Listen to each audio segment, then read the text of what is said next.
Hello. This is only the second time I've started a live video, so I'm hoping that this is right and that I shall shortly be chatting to my friend Luka. Lucas. Oh, hi Bernadette. Thank you for joining. So let me see. I just had a message from Luka. Should I start or you? Well, I've started now, so I'm really hoping he's going to join. Otherwise, I'm just going to sit here talking to myself. I've actually just given my first Zoom violin lesson online. I don't know how anybody else has found working and actually giving music lessons online. I'm not someone who's used to even giving violin lessons, let alone online, and I found that the sound and the audio and the visual didn't line up, so it was quite a weird experience. But to be honest, it was great. There were so many ideas shared, so I kind of really just enjoyed it, and I think the time just really flew. But looks like Luka is here now, so I'm hoping that we're going to be able to start having a chat. So we're just waiting for him to join. I've got my very professional background today. Hey! Hi, how are you, Maxine? So great to see you. It's been Same, same, ages. same. Oh, don't tell me. It's just like so many. I don't know when we're last seen, actually. It's I just know. crazy. We always meet up for nice food. And yeah, it's very good to see you looking, it's not too... Well, I'm trying to handle with myself with my haircut somehow at home. Everyone has the same problem, right? These few months. So I think it's just well, the way it is right now. So anyway, how are you doing? I'm good, thank you. And you've become a new dad very recently. Yeah, that's right. That's right. It's I mean, that must be amazing because actually you probably wouldn't have had so much time. Yeah, it's actually even nice. I can say that lockdown and the quarantine and thing actually gave us opportunity to be at home with her, and I think it's very nice. I mean, of course, professionally, it's everyone has a huge problems at the moment in terms of concerts, etc. But in family wise, I think it's nice to spend time with beloved ones. Yeah, definitely. So. How old is Mia now? It's 3.5 months around. So Oh, she'll be 4 in on 18th of June. oh, So yeah, it's just like how have you been? I mean, you are now in London, right? yeah, that's right. Yeah, I stayed. My parents are only in Bromley, which is not far, but Good. uh, decided it would probably be better to just be on my own. Yeah, yeah, I understand, of course, And yeah. that's great because I have so much to do in the end, and I keep myself very productive and busy, and it's just, yeah, I just find the days really fly by. And I don't know about you, but a lot of the time I think, gosh, I don't know how I fit in going to work really. It's, it's really I totally agree actually with doing something, but for you, you've been posting some, so you do play every day. Do you find that that helps you? It makes you feel happy, or... To be honest with you, it's every day is so different. Like one morning I can really be very productive and start working, etc. And the other day I'll just probably will maybe do a half an hour practice and just feel that it's not kind of mood. It's very different. I think it's everyone has the same problem right now because I mean it's very hard to be productive right all the way. For me, it's just especially in the beginning when it's March when it started. Like I started receiving all these emails and letters that everything is canceled. The next is canceled. Next concert is. I mean, like, okay, so we are off for how many months now? So of course my optimism, I would say, got a little bit less. It's hard Mm, to see all because there's so many things I don't know, maybe we take it for granted as musicians, but you just have this sort of things that are coming up and you think, oh, can't wait, looking forward to this, something like that. And to see them all suddenly start toppling Yes, and the probably worst part is that because of the social distancing rule, we don't even know when exactly we'll have a chance to go back to normal concert life. Because many people are doing online concerts, and I have a very two kind of different thoughts about that. Because one is unless it's professionally done in a hall and with good tools, I think it's kind of looks not as professional as we would love to. And second event, of course, no situation will replace public for me. And this is really a miss, just to have this kind of connection, real like Yeah. magnetic connection. And I think you have the same feeling because just followers of mine who don't know you, Maxine is a violinist and she's in the first violins of London's LSO, London Symphony Orchestra. And I mean, it's one of the best orchestras in the world. So if you have any questions or just, I don't know, anything, One just of the please. busiest. Yeah, oh, I'm sure, I'm sure. Um, and yeah, and as I understand, orchestra is now you cannot perform, of course, right?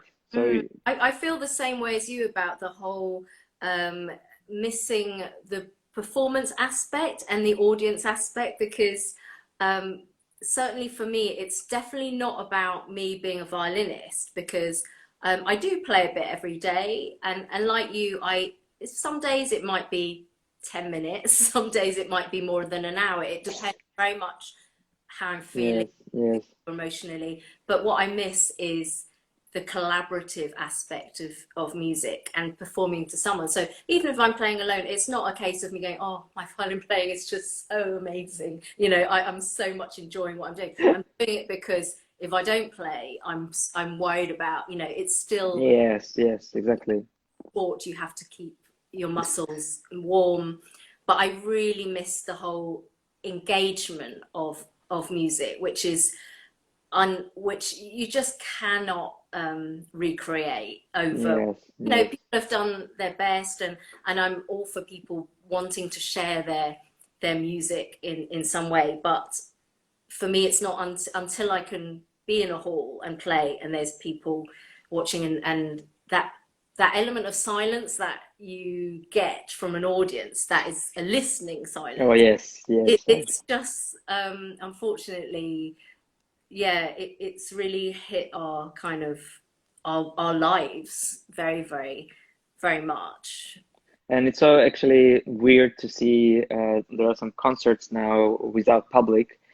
And I mean, of course it's amazing just because some musicians can be engaged in some point. Mhm. But in same way, same time, it's so sad to see empty public seats, and it's kind Yeah, of like really weird times. It feels like we're in some kind of this TV shows on Netflix, a Black Mirror, kind of yeah, futuristic, unrealistic, and I can't still believe that we live like 3 months or since March, like yeah, that. I know. Um, But it almost it's what's scary is how quickly it became the new normal as well. And I think that's almost testament to how humans adapt, how we thrive and manage whatever happens. The first couple of weeks, I just every morning I wake up and go, oh my god, I can't believe I'm.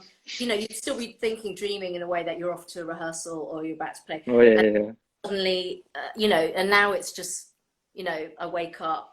The first thing I do is, you know, there's a COVID app, and you just say I feel fine or whatever, you know, and then you've kind of got stuff, you know, that you've has become normal to do now, and and I would never have thought that would be possible. I mean, I miss it like I can't describe, but um, it is.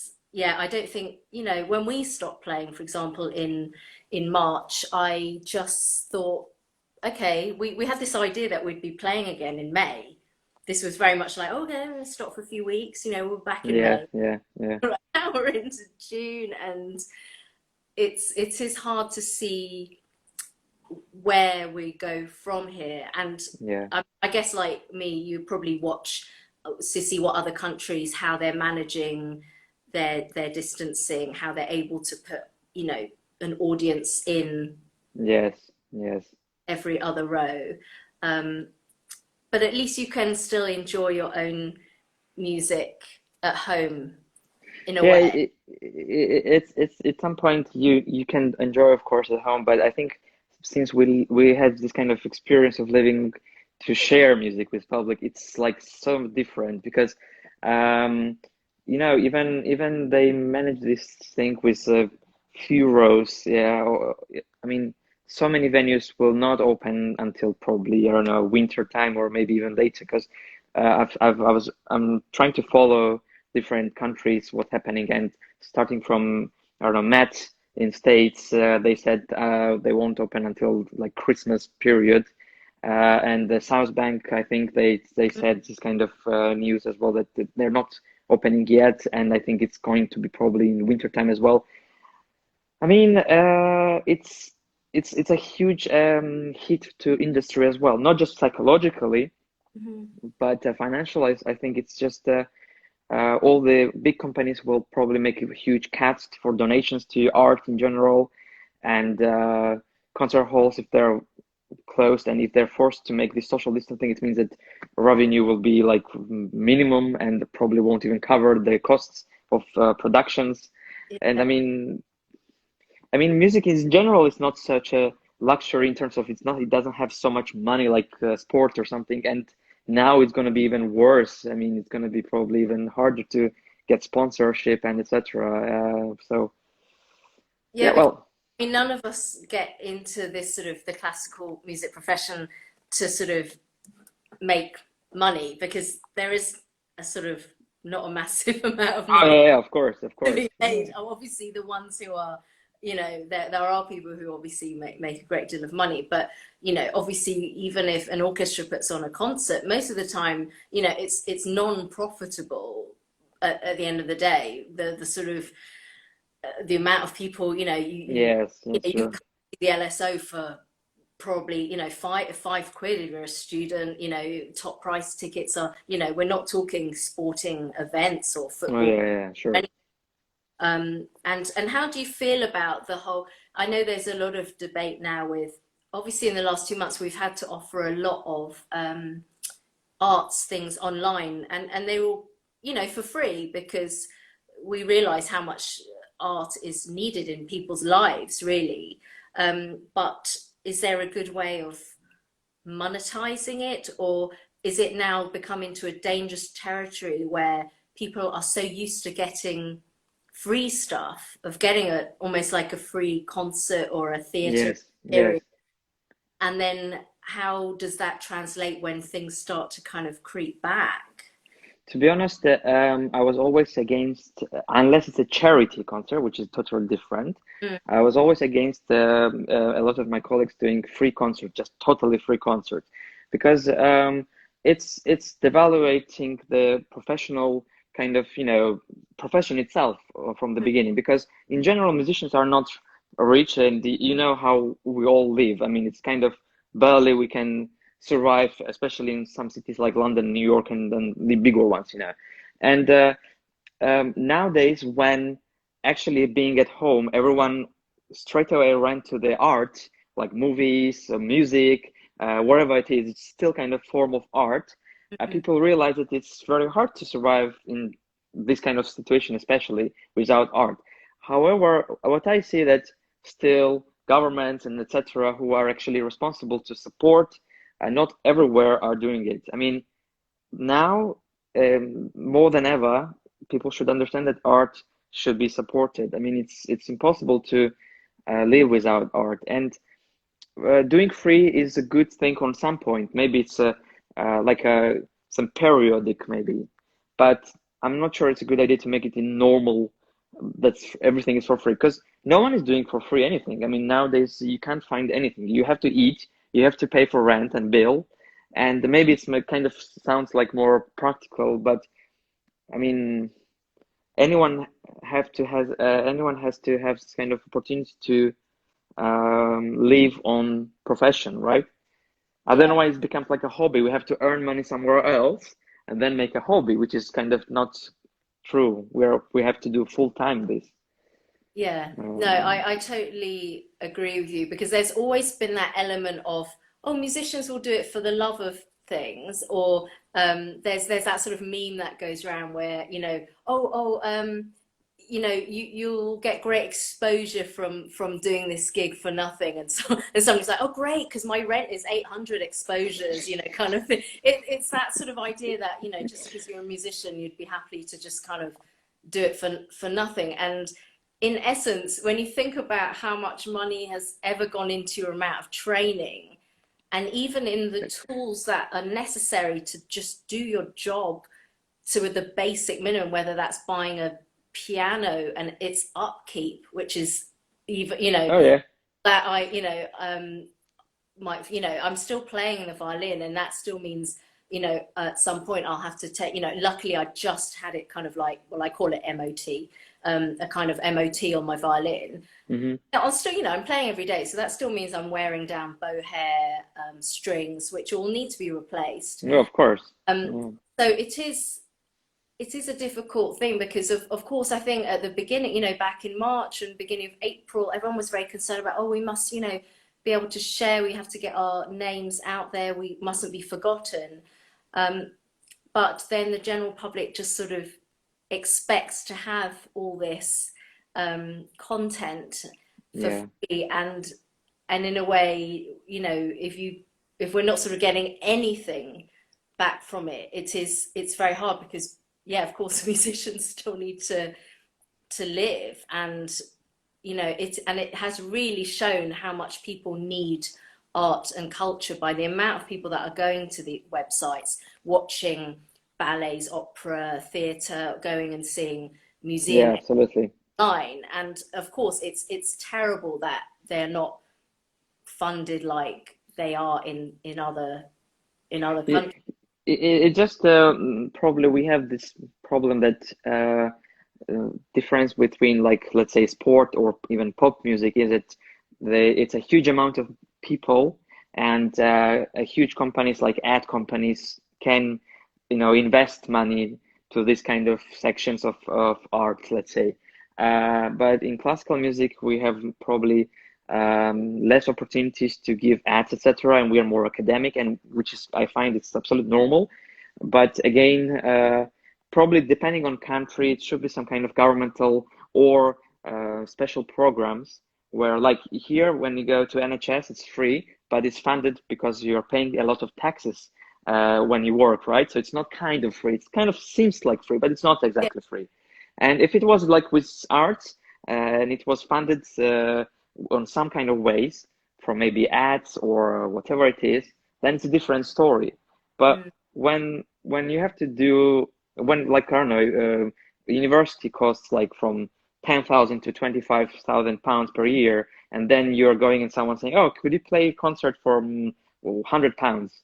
And I mean, you kind of think like, how it could be possible. I mean, no one would, there's plenty of things you would, I mean, it should be some kind of minimum fee at least, And in general, of course, we have lots of problems in our industry, but nowadays it's going to be probably even more visualized, and we would see how big the problems are actually.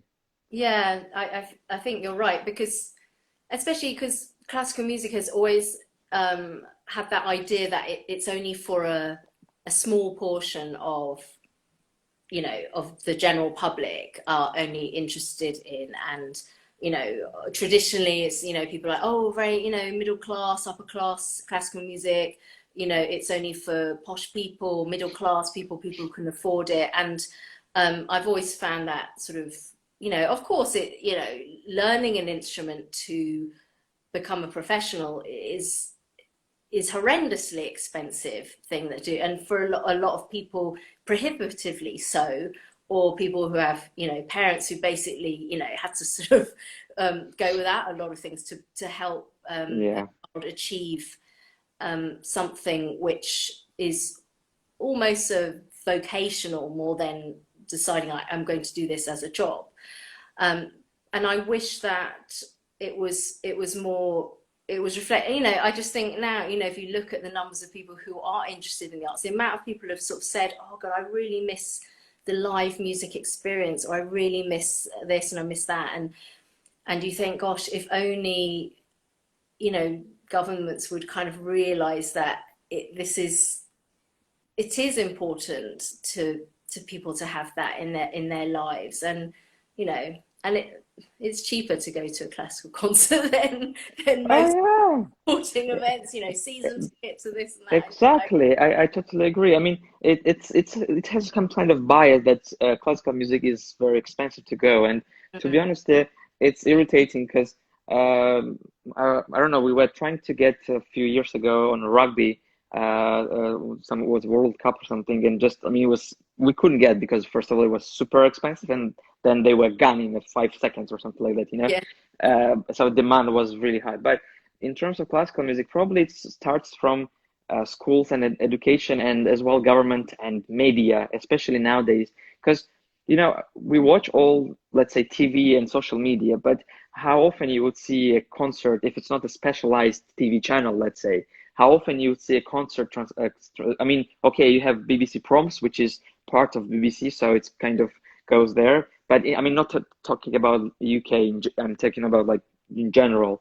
And I think if it was a at least some 10% or some small amount of percent broadcasted on normal TV channels, it would help hugely just to popularize the classical music and interest. Because as soon as people are interested and once they're on concert or listen something, they fall in love in classical music, and it's just as you say, I'm totally agree with you in terms of it's not just the privileged ones who have to listen to classical music. It should be whole kind of amount of people who have access at least some radios and TV channels, etc. But because it's we live in a kind of very time when money decides a lot of things, and it's kind of more how to say profitable to do ads and etc. within news or football or whatever it is. I mean, I don't have anything with football or something, but in general, it's statistically it's like that. Mhm. I would be very happy if media would allow classical music more time on streams. Because when you think about, I suppose also we have so much choice these days, and also um, less of a sort of attention span to things. Because when I think about how, you know, back in, would it have been in the 70s when apparently, you know, Andre Previn had this you know, the TV show, you know, Friday night is music night and all this stuff. And it was like massively popular. Or even Bernstein having a TV show, you know, explaining the education Yes, of yes, classical music. I mean, he's somebody that if I could have met any classical musician who's not around anymore, I would pick Bernstein because he just had oozed this charisma of music and educating. You know, even when I was growing up, you know, you could watch, say, BBC Young Musician of the Year on a terrestrial channel, and it was a really big thing to watch. And now, you know, it's kind of shunted to, you know, BBC Four, I think it's on. And even then, I think they're talking about getting rid of BBC Four. And you just think that there has to be a space that people can see classical music as a very normal thing, so that young people can see it and it doesn't feel like something that's very alien to them. So they don't think, well, that's not really part of my life. You know, of course, sports are much more obvious to young people, isn't it? Because, you know, you're playing them at school, you know, at home you're kicking a football about. exactly. You're Oh, playing at school. That's the point, actually. If you had the classical music in straight away from the beginning, it would be something like a sport, and you would be interested from the beginning. That's it. I mean, or making it just a more of an engage, you know, because I think most people's experiences of classical music from a young age are never particularly good ones, from what I've heard, whether it's, you know, teachers that just sort of shoved records on and of not very interesting music, or 30 people playing a recorder, and it's not like you ever get any sort of attention. You're oh yeah, sort of pretending. I mean, I think I was probably thinking, I don't even know what I'm doing, I'm just pretending. But if only we had some much more engagement, when then people would, it would just become normal part of their lives, rather than most people saying, oh, I came to classical music much later, as an older person. And but I think I reckon a lot of people would still say they think it's something that's quite unaffordable, which is crazy to me because you know like you can go to sort of some of those posh cinemas and it'll cost you more than Oh yeah. a ticket for a concert or something. And like I was going to say, with the free content online stuff, you know, they're obviously broadcasting some things like you know Curzon Cinema films, and some new films are coming straight out, and you do pay for those. So there has to be a way to be able to sort of monetize what people can do in order to support musicians, because it is a really really very difficult you know time, Oh not yeah. financially but sort of emotionally, with you know not being able to just do your job. I mean, are there any musicians you sort of like to follow on their sort of socials and things who you feel have got a right balance of sharing how they're working now and you know. It's actually with social media, it's another thing because social media allows you personally to engage with public, and one of the reasons I started Instagram was to engage, especially with younger generation, Mhm. because and I'm actually really proud that the followers are really love in they're really in love with classical music and from the very young age as well, and many of them coming to concerts, probably sometimes even from Instagram, and of course this is one of the ways to bring classical music to people who never maybe been to concerts, and I think it's just starting right, like maybe a few couple of years when artists realized that social media is one of the biggest probably platforms where you could um, be in touch with your public and get new public, and this kind of system where not just people who already had this education with classical music, but people who never ever been to a classical concert or opera or wherever it is, and suddenly they hear it and they fell in love, and then of course they will ask for, you know, they would come and listen to a concert. I think it was some point where many of artists saw that, oh, social media is kind of, you know, not for us, it's too academic, and we don't want to do these kind of things, especially when it comes to 1 minute videos, etc.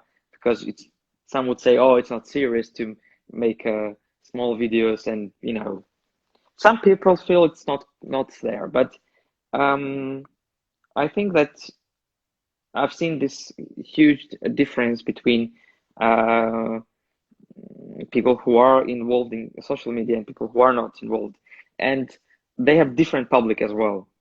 Mhm. And I think you have to make this balance. What you said is very correct, to have this kind of balance and presence on social media, and of course concerts.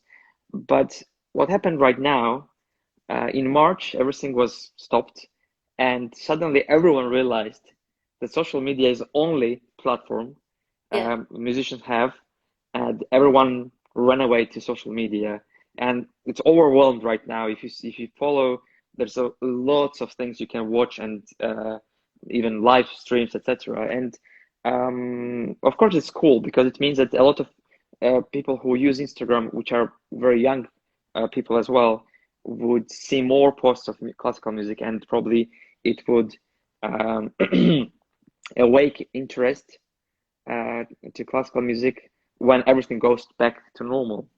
Yeah. Um, so yeah, it just, as you say, it's a balance. Yes, it is, isn't it? Because I think a lot of classical musicians were very resistant to having social media accounts at first, especially, you know, it's different if you're really young and it's sort of always had that idea if this was a sort of young person's kind of game.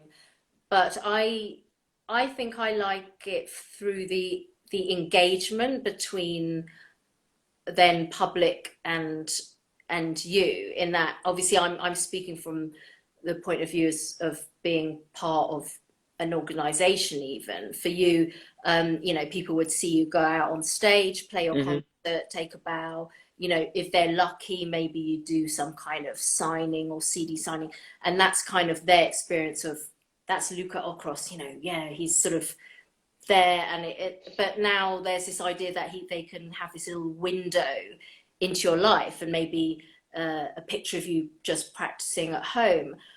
What sort of struck me when I started doing social media things a few years ago was, you know, and I would post maybe a picture of a rehearsal, and people would write and say, "Oh, so funny to see. Oh, people are wearing jeans, or oh, you're in casual clothes," and you think, "What do you think? We're sort of spending all day in evening clothes or something." You know, it's and some people didn't like it because it takes away almost a mystique of what we do. Like behind a curtain, like the orchestra should just be what you see at 7:30 p.m. until 9:30 p.m. and nothing in between. But I've always been very much like classical music is for everybody, and we're not sort of, you know, stuffy people who just like, you know, sitting at home, you know, sort of binge watching Netflix and wearing jeans. We're normal people, Yeah, and exactly. that was where I love about the engagement of the audience, and it brings people. You know, there's no such thing as sort of a 6 degrees of separation kind of thing now. If somebody was so moved by your concert or your playing, you know, maybe, you know, 20 years ago they could have written a fan letter or something and it might have found its way to you, whereas now they can just, you know, message you on Instagram Yeah, yeah. whether you want it or not. They, you know, they can sort of tell you what made it special for them or something, or just share an idea. And I do love that side of what social media has brought to classical music, because breaking down that kind of barrier to me is has been important, because I don't like the whole old stuffy, you know, ideas of music. So it's No, no, I understand totally. I agree with you. At the Royal College of Music, we had a professor, David Bahanovic, who were giving the lectures, and I really remember this moment particularly. He was saying that, like, let's say, I don't remember exact numbers of the percentage, but he was saying like classical music listeners are like, let's say, 10% of the whole population. Let's say like that. And all the PR and all the artistic managements are trying to get involved within this 10%, etc. And he was saying like, but I would never understand why the 19%, which is like a huge amount of people, are not never considered to be involved in. And for me, this was like a really highlight, and to think about how to bring those people to not to be 90%, but to be in this kind of 10%. And it will be a huge number of people who would be involved, as well as breaking ice. Like I had a huge arguments with colleagues about speaking before the concert starts, before the they're just introducing pieces, let's say, yeah, because a lot of people would say, oh, it takes away a lot of energy, so I'm not concentrated anymore on music. Some people would say it's not kind of, it's too familiar to speak from the stage, etc. I mean, huge different views. And for me, it was just like when people hear my voice, I'm becoming like a totally normal person. It's like and it's relaxed people, I think, much more, and it means that you have a different connection with them as well. And social media is one of these kind of icebreakers for me as well, because people can see, as you say, your informal uh, situations like rehearsal, or just like me, I'm at home sitting on my sofa, speaking just, you know, in a normal way. I mean, this is just to be near to people. I think this is great opportunity. And it actually changes if you follow and see that a lot of artists are kind of going back to, not back, but going into the social media. And I think it's cool to show your personality as well, because for me, personality is even more important than just talent, because it's combined thing. When you're on stage, you're showing your personality, Mhm. and if people know you from different sides, I think it's just they are more familiar with you. Yeah, I think I totally agree with that. I mean, I suppose I'm in a fairly privileged position in that, I had my heroes growing up of, say, big violin soloists and stuff, and and then obviously I get, sort of my dream job to be in an orchestra, and then suddenly these heroes are playing within the orchestra, and it's no longer me sitting on, in the hall of the Barbican going, oh my God, it's Anne Sophie Mutter, and sort of just having this idea that she's just a goddess, and that's it. She only lives in, Yeah. gowns, strapless gowns, and she's just like, and I could not even probably imagine what her voice would have particularly sounded like. So obviously, 20 years later, and you start sort of working with these people, and it just adds this incredible sort of feeling of like, wow, they are real people. And it actually took me quite a long time to actually, for some reason, pluck up the courage to even speak to him, because I'd always had this idea that it was somebody so far removed from my life. Um, and then sort of, eventually when I actually sort of told her I had, she'd signed so many CDs for me as I was a kid, going to concerts, and we talked about one of them in particular, and then we said, oh, let's take a photo. And she said, oh, let's do a selfie, and the light's better here and everything. And I just thought this is really a very That's situation. But and maybe not everyone agrees with that. I personally like it if an artist addresses the audience about what they're going to play. It surely adds something to the experience. I mean, if it takes away, if somebody is so crippled, nobody likes public speaking massively. Everyone would much rather play their instrument than actually have to speak. But I've always found audiences really like that, to be, have maybe a bit of why a piece means so much to you and why you want to play it, or as an encore, or explain what it all means. So I think I'm all for sort of moving those kinds of barriers a little bit, but you know, it can be quite funny. I am very much a big fan of James Ennis, the Canadian violinist, and we did some stuff with him last summer in Santa Barbara.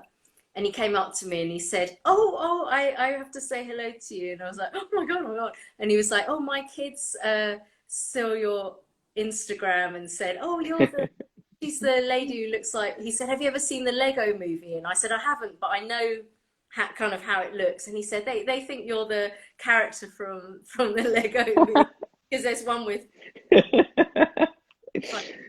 and it just sort of reminds me that, he's a dad with kids, and he's probably homeschooling.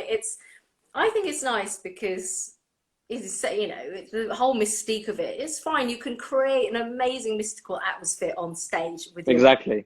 Yeah. but at the end of the day, afterwards I'm going to go and cook. You're going to go and cook, play with your daughter, and just have a normal kind of life. Yeah, absolutely. I was thinking about um, my wife, for example, loves figure skating for many, many, many years, and we sometimes watch the championships. And you know what I mentioned, and that from childhood, as a figure skater, you know that it's a really rough sport. You have to be really prepared to it, physically, mentally, etc. And when it comes to music, and if we are speaking about professional career, I think we have to have this kind of understanding that this is profession, which is kind of needs a huge amount of work, huge amount of mental strength as well, and prepare from the childhood, have some kind of system which would prepare kids to a big stage, including speaking, introducing, maybe different skills like, I don't know, websiting, social media stuff, etc. I mean, it's kind of whole bunch of uh, different things. If I was maybe 12 now, and someone told me that I will teach you all of these things, I will be just grateful so much. I mean, seriously, it would be like professionally, I would have 10 extra years before I actually got to these kind of things. Yeah, it's Uh, definitely public speaking is something that should become the norm, because I think there's something about having to speak in front of an audience that makes people feel completely like, oh my God, just rabbit in headlights. Um, I mean, it's only something that I've gotten to grips with in the last few years, because I think as I get older, I just care less about what anybody thinks. But it's, and I noticed that when I did coaching in Aix-en-Provence in the last couple of years, uh-huh. we put on some sort of informal concerts for locals where each section put on something different. And somebody in each section sort of presented their section and said, this is this, this is that. And I thought, wow, the French are so fluid. They're like almost like game show hosts, the way they present. And someone said, actually, they do a lot of this stuff as in school, in, you know, Oh, really? from a young age. So they're all quite comfortable with Yeah. presenting themselves and public speaking. Because I just thought, you know, if that had been me at school at that age, or even at, you know, 16, 17, 18, I would have been like, oh my God, you know, sort of like, and very good. So I was quite impressed. I thought, gosh, that is something that, you know, because we know as musicians, the more you practice something, it just becomes Oh, second, yeah. Yeah. just normal. And I think, you know, it's just taking away that sort of that's fear of doing things. I mean, probably one of just thinking about, somebody had said we did a concert a couple of years ago at the Albert Hall for John Williams, Uh-huh. at the very last minute because he was ill and couldn't come and Oh, conduct it. So we changed it into a kind of celebration of his work, and I think three of us had to stand up in some pieces and speak about our experiences of John Williams. And I really thought to myself, would I rather stand up and speak for however many minutes I've got to speak, or would I like to stand up and play some unaccompanied Bach here in front of 7,000? And I really thought, oh God, because there's an element of being able to hide behind your instrument, as you yeah. know, you know, that's just why I'm always so in awe of singers, because they're just there and that's it, no visible instrument. And it was fine, and I'm really glad I did it. Because, you know, I was scared. I remember the piece before. I can barely remember anything about it because all I was thinking about was like, oh my God, I've got to pick up the microphone now and just stand and speak. But I think I wish I had sort of more opportunities to do it as I was growing up, because it would never have become such a huge thing. And I think musicians need to be able to present. And I think it's not too scary. I mean, to be honest with you, I'm nervous every my performance. I mean, it's never ends. Some of the people were asking, like, probably you're never nervous because you do it like every wherever, and I said actually it's not. Every time it's like a first time. And plus, if I'm usually speaking beforehand, short. I'm not doing a huge lecture or something. But of course, I'm nervous as well. But this is a kind of feeling when you're nervous and still doing it. This is a kind of cool feeling when it's done, and you see the and feel this kind of result after the concert. And to be honest, I started doing that in the UK when I moved. So because post-Soviet system would never actually consider even speaking to public. It's very new to Eastern Europe, I think. And from my experience, I had a huge fight with my parents even when I went to Georgia to do a concert, because first time I wanted to introduce a whole set of the pieces I was playing, and I had like, I don't know, an hour argument with parents. Like they say, why would people would think that maybe you're lecturing them, and it's kind of feels weird and blah blah blah. And I still did it, and then so many people came and saying, "Oh, it was so nice that you spoke about this and this." And I mean, it was a huge amount of feedback. Mm-hmm. So, in one hand, conservatism in classical music is maybe good some points on some points, but we have to probably be more relaxed and more open to kind of new things. Even the small thing, which is not we're not doing something extraordinary, right? It's just a speaking, but Yeah. still. No, I think just to say, if anyone's got a specific question for Luca, pop it in the comments so we can read it out and get you to answer.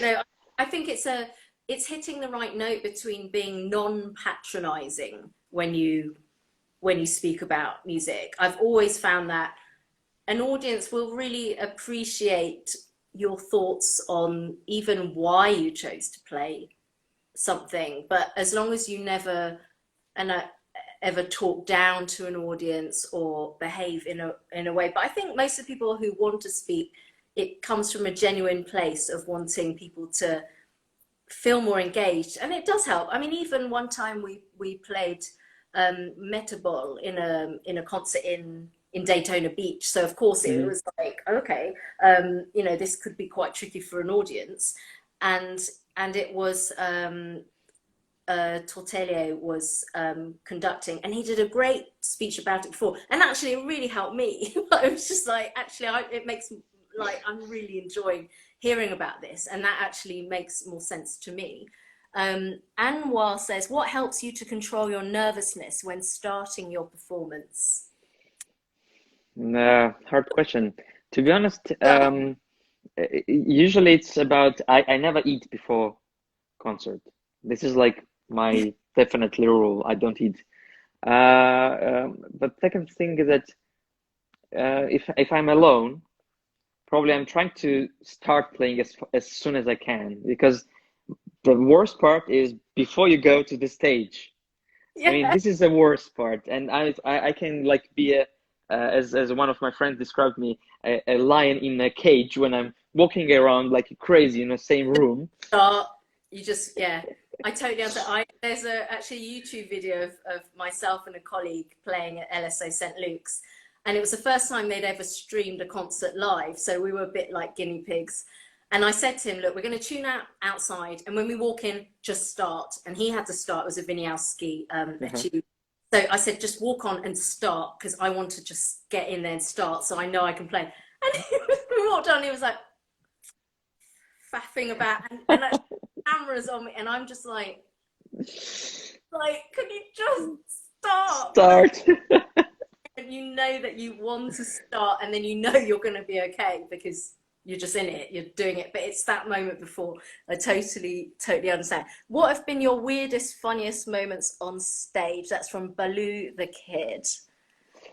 Uh, just trying to remember Any some. wardrobe malfunctions? Any? Yeah, well, some of the concert had different. I mean, our trouble of pianists, because we have to. I mean, Cool. stool sounds like during the performance sometimes, or I had the key which was stacking during the performance, which was not very funny at the moment when I was performing, but well, I had this very weird probably experience on one of the competitions when I was really nervous, and competitions make me hugely nervous, even more than usually. And I had this photographer who was making this kind of sound, Uh, and it took me out of control. And of course, I was really upset about that. But these kind of things. I forgot. Last year, we had the fly at the hall, and fly. I was playing my concert in South Bank Center actually, and somehow a big fly came in on the stage, and during my performance, I was playing Chopin ballads, and it started to walk around on my hand while I'm playing. So this was like, oh my God, this was one of the worst probably experience in terms of this. But and then the funny thing was that they wrote a review in a newspaper in a magazine, and probably half of the article was about how I'm handling the fly. I was even jealous about that, because half of the article was about fly, not my playing. It yeah. was kind of okay. So that's probably You remain cool under pressure. Um, yeah. do you choose your partition for concerts? I'm not 100% sure what that means. Does that mean something to you? Your part, Partition. what does that Not sure actually. Do, um do, do you try mean like programming or participation on concert or what? What's about? Not quite sure actually. yeah, I didn't know if your partition yeah, I can't work out what that would mean, but oh Oh, okay. so you mean about the programming, yeah, Michael? Probably it was about that. Um, well, if it's about programming, usually yes, I'm the one who choose the program because I think it's about just feeling really comfortable with program you do and which I really love because that's for me it's very important to love what I'm playing. I had sometimes experience again with competitions when you had to have this crazy work of contemporary composers. I don't have anything against using I mean, there are really nice composers nowadays as well, but many times it's like a sadistic works for competitions. I feel, I mean, now I'm not taking part in competition, so I can say this. And a few times I had just really bad experience with it. So in general, shortly, yes, I'm trying to really choose my program, Mm, unless it's some kind of request from festival or whatever it is. hmm. And you try to sort of keep to a program a season. I mean, not one program, but try to not do, you know. Yes, I had a very bad experience in terms of holding different programs in one very short period. And I understand, first of all, the quality straight away is suffering. I mean, I'm not judging anyone else who does this, it's up to them. Yeah, But I feel that it's not mature enough to do this kind of everyday different things when you're a soloist. You know, probably when you're an orchestra, you have a list of works you have to do per season, and you're doing them probably, yeah. and it's still you're in big, how say, group, and it's kind of you're covering each other. You feel different way, I think. Same as playing a different concerto every week. Yeah, it's, I think that's sensible. Petra says, are you coming to Belgium one day? Well, I hope so, because to be honest, right now I'm not even sure that I'm going anywhere I know, nearest few months. I know. It feels like, yes, even getting into a London concert hall right now is a bit tricky. Baloo says, what one criticism has been the most helpful for you as a performer? Um, one of my teachers was criticizing me all the time, and I really remember this point, to go out from your comfort zone, even on stage. And For example, if we go a little bit in a technical thing, I adore playing pianissimo. I love to make this kind of small chamber sound, whatever it is. And a few times I had this kind of probably bad experience in terms of big concert halls when I went too far doing this kind of miniature stuff. And this helped me a lot to make a really good analysis of what I'm doing on stage, depending on where it is. It's always really important to have a spare ears out there to realize what you're doing. Maybe sometimes it's wrong. Even you think on stage it's whatever, good or bad. Um, Sometimes it's about taking a risk, isn't it? Because that's the element that we love in a live performance, that it can be something so um, dangerous almost that you know, because you listen to a recording, you know that you know you're going to be able to hear everything, but it's that element of risk. Is every single person going to hear that? And it makes people sort of like really oh be. yeah, yeah. That's actually the point when I realized that I prefer live recordings to any CD recordings because it's so hard to bring this risky feeling into the CD recording because I mean it's no secret that nowadays CDs are made like movies. You know, you have a 50,000 cuts and then you do 50,000 gluing and then it becomes perfect CD and probably it's so perfect that you would probably feel that it's kind of too perfect even. Uh, I prefer in this term I prefer theatralic, you know, live thing Absolutely. because even someone is improvising or making mistakes, I would prefer mistakes then it's a decelerating Yes, recording of really. perfection. Just so careful to hit everything. I know. And we have, how do you keep your motivation at this difficult time? I found it quite hard to work towards just nothing. Very good question. I totally agree, and you're not alone with it because, um, for example, first week I still had some hope that it will be a short period, and then when I realized that it's coming, canceling all the period, all the season basically is canceled, my motivation gone. To be honest with you, my wife is motivating me more because she's kind of pushing me to go to practice. Because Good you on. need some, no, yeah, because you need someone who is actually helping you because we all musicians and artists are probably in some points we are very fragile personalities and we need some kind of motivation.